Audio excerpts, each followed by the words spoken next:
That's Johnny Nash, and I Can See Clearly Now, and always love that song, especially for it's got one of the best key changes of any pop record. It's just brilliant. It works so well. So here we are, the end of a 15-year run on Sunday afternoon, Sounds of the 70s, and 58 years on British radio. And it's going to be very strange not to be on the wireless anymore. But also, by the same token, life will be slightly less of a strain, really, trying to find the breath to do programs. So thank you for being with me all these years, and take good care of yourself and those you love, and maybe walk into the future with our heads held high and happiness in our hearts. God bless you. And I'll end with this. Amazing grace, how sweet the sound that saved a wretch like me. I once was lost, but now I'm found. Was blind, but now I see. 'Twas grace that taught my heart to fear, and grace my fears relieved. How precious did that grace appear, the hour I first believed.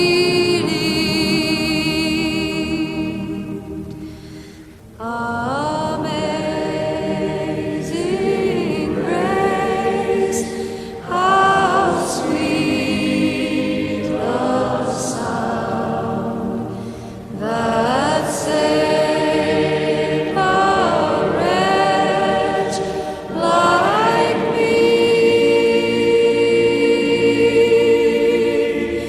I once was lost, but now I'm found.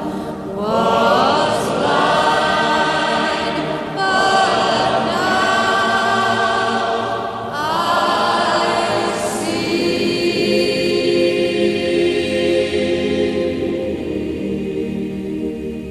see. Just before we get underway this afternoon, I just want to say a couple of things, if I may, because this time last week, I drove up to a ridgetop in Oxfordshire, just behind where I live.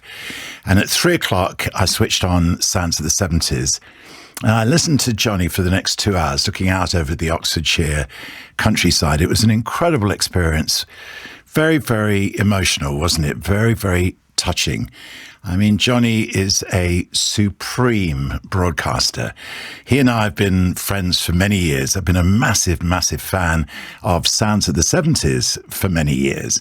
And I can promise you that I'm going to keep up, or do my best to anyway, keep up the tradition of the program, curate really beautiful music. I know how much this program means to you. So I want to make you proud, okay? I also want to have a lot of fun. So here we go. Bob Harris with Sounds of the 70s. It's time for Mr. Harris. Yes, Big Bob's on again. So come over here and listen. I don't want you to be missing what he plays. In the sounds he brings to you all of the 70s. Turn on your receiver. Now it's Sounds of the 70s with Bob Harris, BBC.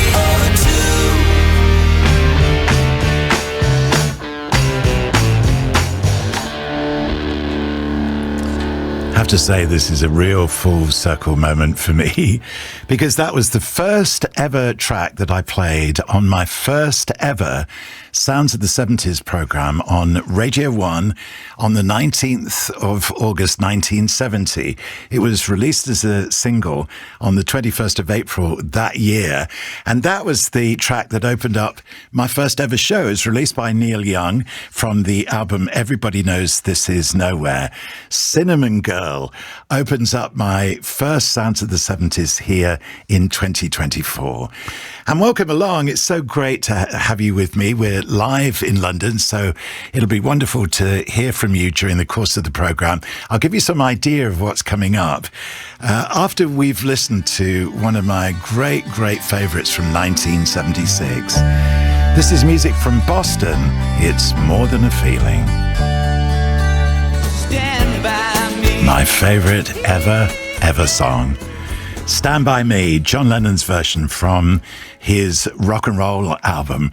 And just before that record came out, I travelled over to New York to meet and interview him. One of the absolute highlights of my entire life. And the way that it came about, forgive me for the name dropping here, but this is just exactly how it happened, okay? So I was heading towards a sort of showcase. This is towards the end of 1974 for a new single that was coming out by La Belle called Lady Marmalade. And I got to the reception a bit late. And as I was going in, Elton John was coming out. And of course, you know, Elton and I got to know one another really well.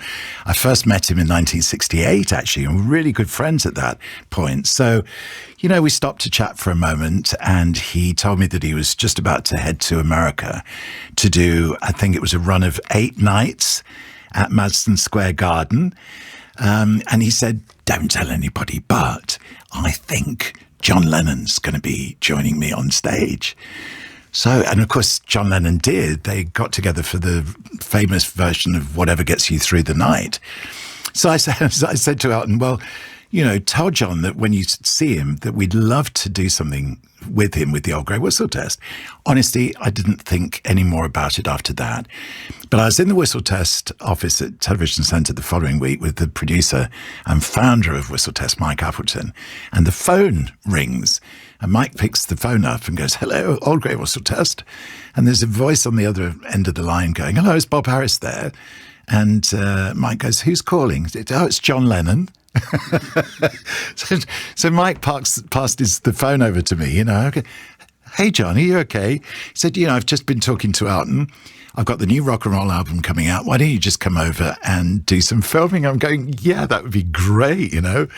So I hand the phone back to Mike to make all the arrangements. And Mike's going, right then, John, we'll draw up a contract.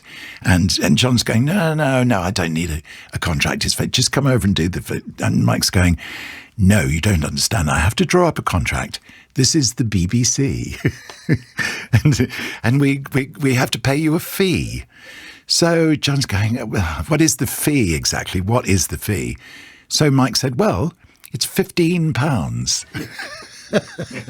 And John's going, oh, he said, I tell you what, though, and this is a true story, honestly. He said, bring us over some chocolate Olivers, because we can't get chocolate Olivers in New York.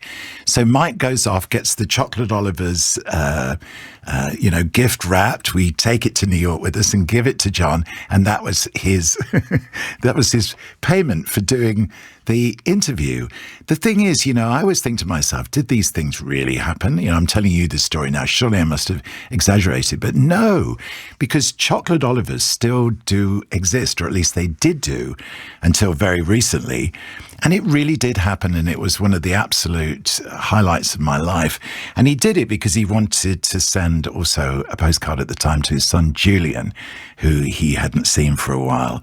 It was a wonderful experience. And of course, Stand By Me was originally recorded by Benny King. And in 1975, around the time that the rock and roll album came out, he had a big hit with this.